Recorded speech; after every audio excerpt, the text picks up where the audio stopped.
Good afternoon. Welcome to The Analyst. We'll be discussing 5 newspaper articles today. The handouts for the same will be available in the description of this video. The first article will be on the geopolitical analysis of Israel and Palestine. The second article is regarding fiscal consolidation, that is the debt dilemma that India faces due to high debt to GDP ratio as well as high fiscal deficit. And the third article is regarding the revamp of the power sector, that is regarding the discoms, the distribution companies. The fourth article is regarding the carbon border adjustment mechanism, that is the Europe's carbon burden. And the final article is regarding the parliamentary privileges.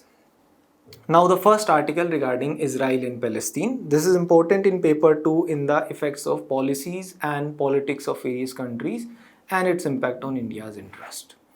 Now this article is talking about the authoritarian trend that the state of Israel is taking. There a new act was introduced in the Parliament of Israel which was talking about the overhaul of the judicial system, that is the interpretation and the use of reasonableness in the judicial review in Israel, and it curbs the hold of or the control of the judiciary over the executive, the system of checks and balances there, and the trend is a little authoritarian. Now this article is linking that authoritarianism to occupation. Now for the occupation, that is the territorial occupation of the various territories of Palestine, we need to go back and understand the story first. Let's look at the map of Israel first. This is Gaza Strip bordering the Mediterranean. This is West Bank bordering Jordan, and this is Jerusalem near West Bank. And Israel borders Egypt, Jordan, Syria and Lebanon. Let's understand the story, the linkages behind this first. Now, Jewish people were facing persecution all around the world, particularly in Europe. Therefore, they started migrating to Jerusalem. And during the time of the First World War, there was Ottoman Empire there, and the British wanted the support of the Palestinians in the war against the Ottoman Empire. And in return, they promised a nation state for the Palestinians, and this was the Balfour Declaration before the First World War, during the time of the First World War. Now, after the First World War, the region became the British mandated territory, although the UN proposed a plan for partition for that region after the Second World War only. And when there was actual partition, then during the first Arab-Israeli war, Israel actually captured more territories than was proposed as per the UN partition plan, almost 25% more territories. For example, it took control of the West Jerusalem, etc. And not only Israel, the other countries also took a share of that slice. For example, the Jordan took up East Jerusalem, Gaza Strip was taken up by Egypt, and this situation continued till 1967. In 1967, there was a 6-day war between Israel and the neighboring Arab nations, in which Israel captured more territories. It took Gaza Strip from Egypt, and it took control of the West Bank as well as the East Jerusalem from Jordan also, and this led to calls for resistance also. Now, the face of this resistance at the time was the Palestinian Liberation Organization headed by Yasser Arafat.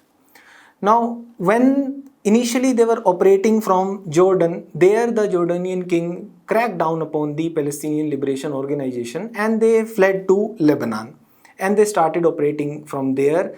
But the Israeli forces, they went after them, they pursued them in Lebanon also, and there they tried to punish them, and it led to wider calls for intifada. Intifada is actually resistance, the calls for resistance. Now, since there were calls for resistance within Israel also and in East Jerusalem and West Bank, etc., therefore it led to calls for negotiations. Now, these negotiations led to the 1993 Oslo Accords. In these Oslo Accords, both the Israeli government and the Palestinians recognized each other, and the Palestinian Authority was recognized, and a two-state solution was agreed upon. Although Israel did not give any land concessions, Israel has never given any land concessions except maybe the Sinai Peninsula. Now, what is the current status? Let's look at a few areas. One, the West Bank, the Gaza Strip, the East Jerusalem and the Golan Heights, they continue to be controlled by Israel. And when we look at Gaza, there Israel says that the region has to be blockaded. Therefore, Israel has blockaded the Gaza Strip from the side of Mediterranean Sea also. The road routes, the airspace use, everything has been blocked because as per Israel, there is terrorism which is resorted to from the Gaza Strip. Hamas operates from there. Let's look at two regions of interest particularly here. One is the Gaza Strip.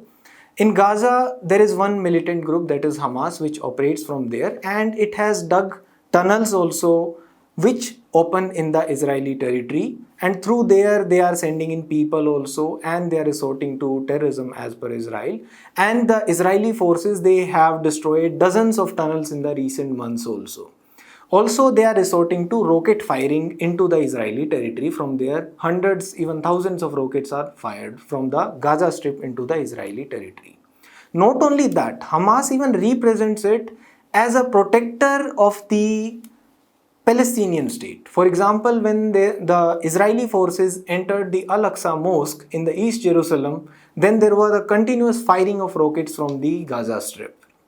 And in turn, the Israeli forces, they have taken up preventive measures. For example, they have built deep concrete fencing, underground fencing, overground there are barbed wires, etc. Also, to shield themselves from the rockets fired by Hamas, Israel has built the Iron Dome.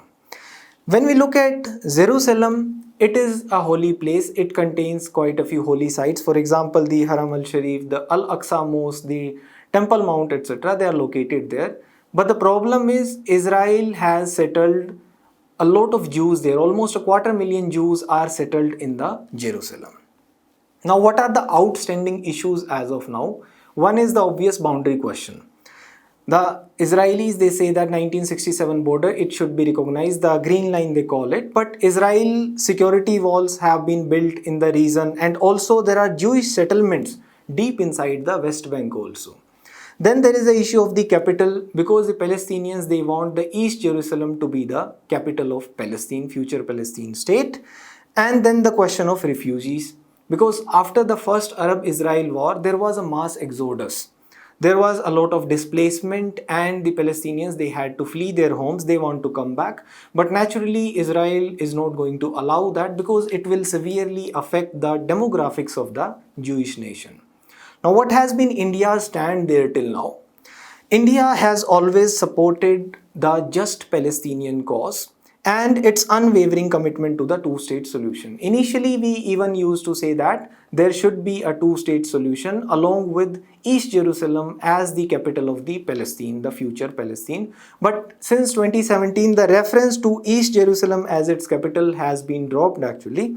But we say that the historic status quo of the holy sites, for example, the Temple Sharif, etc., the holy sites in Jerusalem, that must be respected. And there is usually no direct reference to the status of Jerusalem as of now. And India is adopting a policy of dehyphenation between Israel and Palestine. Now, this article starts after this. The article is saying that this series of occupying characteristics taken up by the state of Israel, this is further leading to authoritarianism now being resorted to by Netanyahu, the Israeli PM, and this will be a lesson for other countries also to ensure that no more authoritarianism is spread.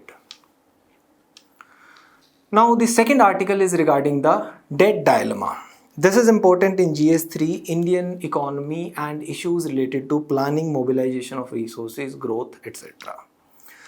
Now, let's look at the track record of India in terms of fiscal deficit, how we have managed to ensure fiscal discipline, fiscal rectitude, fiscal prudence, etc., and how we are trying to ensure that the fiscal deficit is kept in check.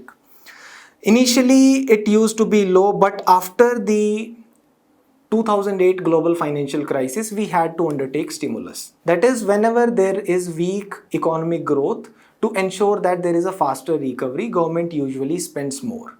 And when the government spends more, naturally the expenditure is more than the revenues of the government and the fiscal deficit rises. This condition kept on continuing for several years, and during the times of COVID, again the fiscal deficit rose up. Although again now we are going on the path of fiscal prudence, fiscal rectitude. And if you observe the current numbers, the fiscal deficit is around 8.9%, which is quite high, and the debt to GDP ratio, that is around 85%, which is also quite high. And plus there is an election year coming. Next year there will be general elections in 2024. Again there might be more stimulus packages, etc., which might lead to shooting up of fiscal deficit. And when we look at the primary deficit, it is about 3.7%. Let's understand the basics also. The fiscal deficit is the difference between the revenues and the expenditure. The total revenues and the total expenditure, that is, when the total revenues of the government, that is less than the total expenditure taken up by the government, there is a fiscal deficit that it has to borrow from somewhere. And primary deficit is that deficit when the interest payments are subtracted from the fiscal deficit. That is the total revenues minus the total expenditure minus the interest payments on the previous debts incurred by the government. That is the primary deficit. Now this article says that there is a kind of a financial repression also. If we observe that if there is no primary deficit and the interest growth rate differential is favorable, then the debt will start coming down. What is interest growth rate differential? It is the difference between the GDP growth rate and the interest rate at which the government is able to borrow. If the GDP growth rate is more than the interest rate at which the government is able to borrow, then naturally we can even borrow more also, and the GDP growth rate will compensate for that and we'll be able to pay for that debt. And the debt will be sustainable and it will start coming down also. But we have primary deficit also. That is, we are still spending more than we are earning. That is, the total expenditure is more than the total revenue. Apart from this, there are distortions in the financial market because of the actions of the government that this article is saying. How distortions? For example, the commercial banks, the insurance companies, etc., they are mandated to have 18% of the net demand and time liabilities in the statutory liquidity ratio. And that SLR is to be invested in the government securities, that is the G6. And it distorts the way that the banks, the scheduled commercial banks, etc., they are going to utilize that money. And the RBI also intervenes in the open market. These open market operations conducted by the RBI to sell or purchase the government bonds, etc., this also distorts the financial market. Therefore, the article is arguing that this high fiscal deficit is going to cause a lot of burden on the public exchequer, and this will be borne by the future generations. But before coming on to the arguments in this article, let us also understand why fiscal activism is also a good idea. Because we have to take up counter-cyclical policies also. Counter-cyclical policies are those when the economy is not performing as well, that is, the economic growth in the economy is low, then the government spends more. The government spending, when it rises, it fosters further economic growth and there is more revenue generation, that is in terms of tax revenues, and that pays for the borrowing that the government has incurred. Now, why fiscal activism is also important? Because one thing is multipliers are large. When the multipliers are large, when the economy is near the zero lower bound, that is, the monetary policy is near the zero lower bound. Now, what are multipliers? For example, the multipliers are also large when the government is spending for capital expenditure rather than revenue expenditure. Like the government spends 100 rupees for increasing the salary of people in India. That will lead to less than 100 rupees contribution to the economic growth in India. Whereas if the government spends 100 rupees for building a road in India, that will lead to 250 rupees increase in the GDP in India. That is, we can say that multiplier is 2.5 when the government expenditure is in the form of capital expenditure, and the multiplier is less than 1 when the government expenditure is in the form of revenue expenditure. Secondly, the fiscal activism can pay for itself.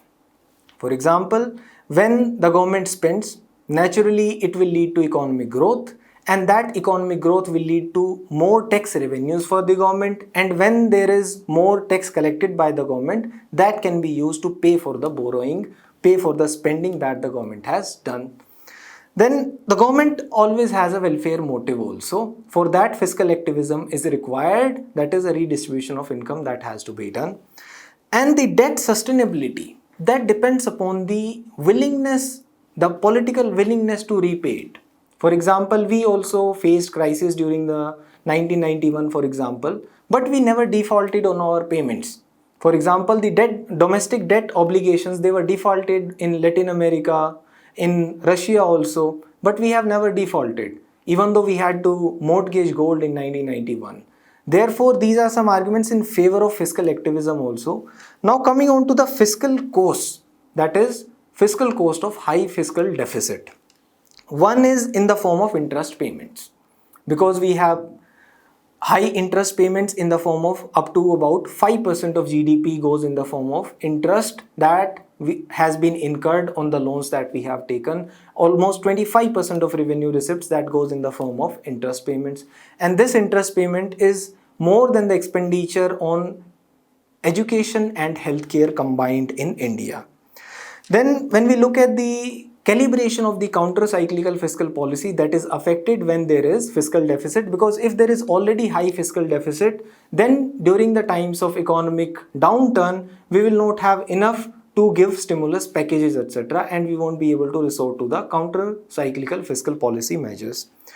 Then, like the article argues that since the commercial banks, they are mandated to invest or lend to the priority sector also. That priority sector lending constitutes about 40% of their lending. Therefore, the lending to the manufacturing sector, that is squeezed.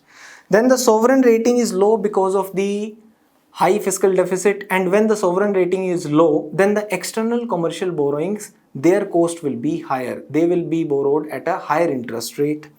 And obviously today's borrowing is taxing tomorrow, that is, this burden will be borne by the future generations. Now let us look at the Indian scenario also, how we have behaved till now. We have high growth rates, but we have high inflation also. And since we are on a convergence path, this high growth rate is likely to continue for another decade or so. But we have a high interest growth rate differential also, that is the interest rate at which we are able to borrow, that is significantly lower than the growth rate of the GDP in India. Our differential is around 4 to 6%, whereas in the advanced economies it is around 1 to 2% only. Therefore, this borrowing can be sustainable in the medium term. But obviously we have to cut down on the primary deficit. And we have the experience of 1991 and 2013. In 91, there was a full-blown crisis because the exchange rate was fixed. But subsequently, we learned there was not a full-blown crisis in 2013. And there is an inherent bias in our fiscal stance that we want to spend more when there are growth surges. And when there is an economic downturn, we have to take up the stimulus packages. For example, there were new economic programs introduced during the mid-2000s, and after the 2008 financial crisis, we had to give stimulus, which led to increase in fiscal deficit. Therefore, what is required is we need fiscal rectitude, and there are certain green shoots also. For example, when we look at GST, it has stabilized, the compliance has improved, the administration has become easier, and not only that, we are cross-checking the GST numbers with the income tax numbers, and subsequently, the income tax compliance will also increase, and in future it is expected that due to GST, there might be an increase in the tax to GDP ratio by 1.5 to 2%.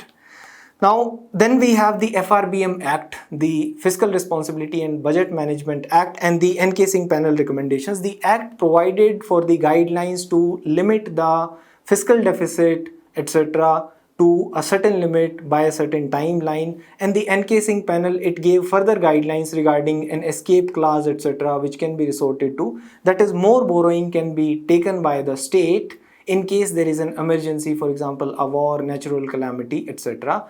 Broadly, we should adhere to the FRBM rules. Now, there are certain suggestions that you can give to control this fiscal deficit. One is in the form of disinvestment. but that has been lagging. For example, the government is still pouring in money in the telecom sector like in BSNL. Then we should not go back to the old pension scheme. This will cause huge burden on the public exchequer again.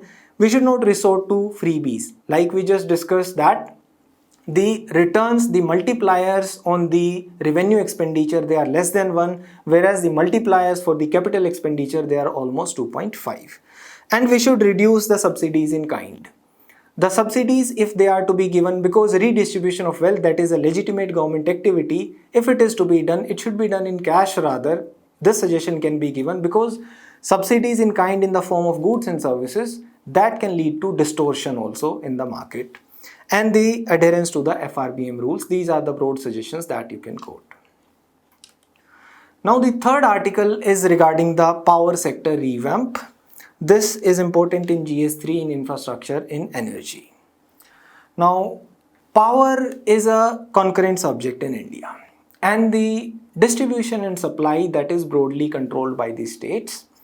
And the discoms, they are predominantly owned by the state governments, although there are few private discoms also. For example, they are operating in Delhi as well as in Mumbai. Now let us look at the challenges which are faced by the discoms first. The discoms, they are facing annual losses to the tune of 50,000 crore, and their overall debt has accumulated to 6 lakh crore, even more than that. And there are high aggregate transmission and commercial losses. The next article is regarding the power sector revamp. This is important in GS paper 3 in infrastructure energy. Now power is a concurrent subject in India, and the distribution and supply of power is controlled by the states, and discoms, the distribution companies, they are predominantly owned by the states mainly, although some discoms are privately owned also, for example in Delhi and Mumbai. Let us look at the challenges of the discoms first before talking about the solutions here. They are facing annual losses to the tune of 50,000 crores, and the overall debt has increased to almost 6 lakh crore. And the aggregate technical and commercial losses, they are also quite high. They are in the range of 18 to 19%, whereas in the developed countries they are around 6 to 7%, and they are due to energy loss, due to technical reasons, theft, inefficiency in billing, for example lack of smart metering, etc., and defaults in payments. Plus there are lesser tariffs which are collected by the discoms, and there is insufficient subsidy support from the state government also, because the tariffs, they are also controlled by the state governments too, and this has led to a poor financial health. For example, they are facing a perennial cash collection shortfall, and because the cash they are collecting, that is always falling short, they are not able to repay to the generators, the power generators and the power transmitters, and it has led to an operational debt. Now this operational debt, it has to be serviced by either borrowings or in the form of subsidy by the state. When the subsidy falls short, they have to resort to the borrowings, and this borrowing also has its own cost. For this borrowing, interest has to be paid, and this interest on the borrowings of the discoms, that is ultimately passed on to the consumers, and they face the burden. Plus there is a lack of metering also. Even almost 6 years after the implementation of the Uday scheme, that was to reform the power sector, at various levels in the distribution chain, there is a lack of metering. And because of this lack of metering, it is difficult to isolate and identify the loss-making areas. Plus there is cross subsidy. The cross subsidy in the form of more tariff being imposed on the industrial and the commercial consumers, and that is used to subsidize the agricultural households, the low income households, etc. And now this cross subsidy will also be impacting the financial health of discoms more, because the industrial and commercial consumers, they will be resorting to renewable sources of energy and the alternative sources of energy too. Thus, there is a lack of political consensus among the states also to raise the tariffs to ensure that the discoms, their health remains viable. Now, what is the way forward out of this quagmire? One can be the restructuring of the discoms. Now, ever since the Electricity Act 2003 came into picture, there have been calls for the higher private participation. and that will lead to more efficiency and lowering of the aggregate technical and commercial losses. They have actually come down at some places where the private sector participation was introduced. For example, in Delhi, the AT&C losses, they have come down from 53% to only 8%.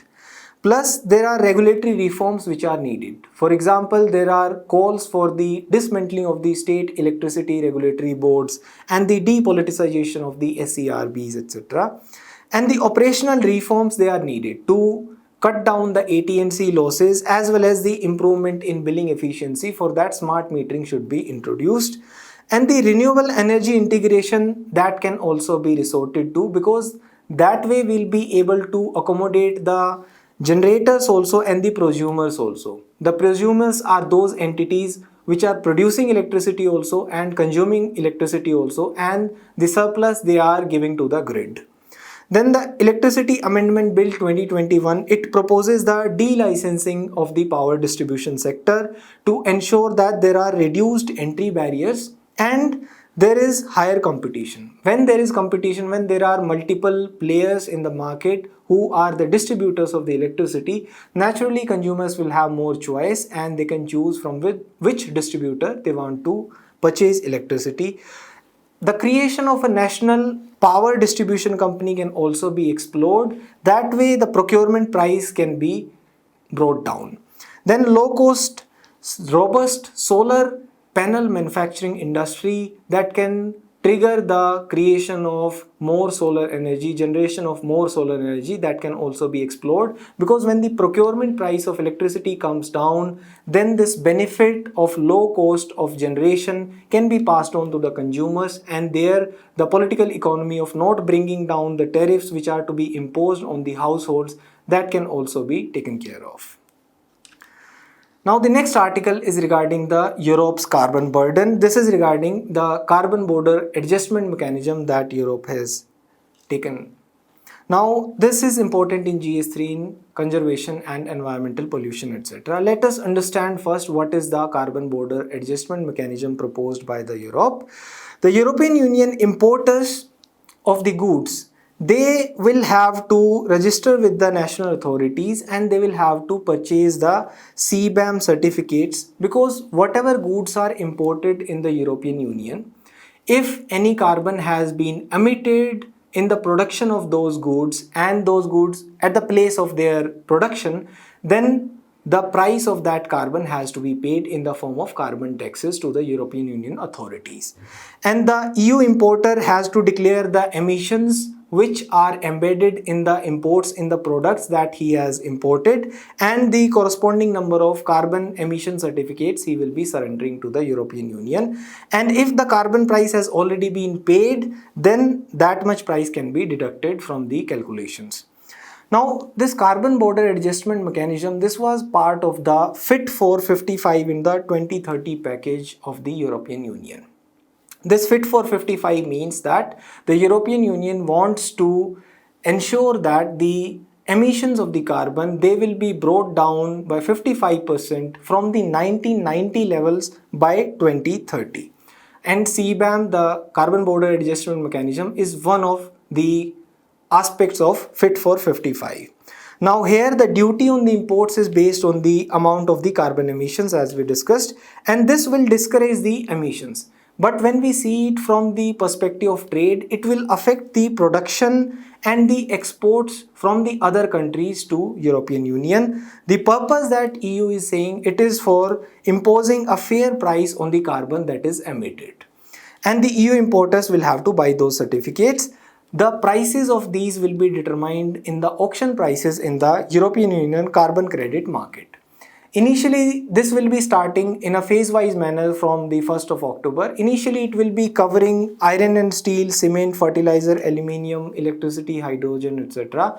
The products, the production of which emits more carbon. And earlier there used to be an emission trading system within European Union, but that was not taking care of the imports to European Union. That is why CBAM has been introduced. Now there are a lot of issues with this carbon border adjustment mechanism. This is a discriminatory law.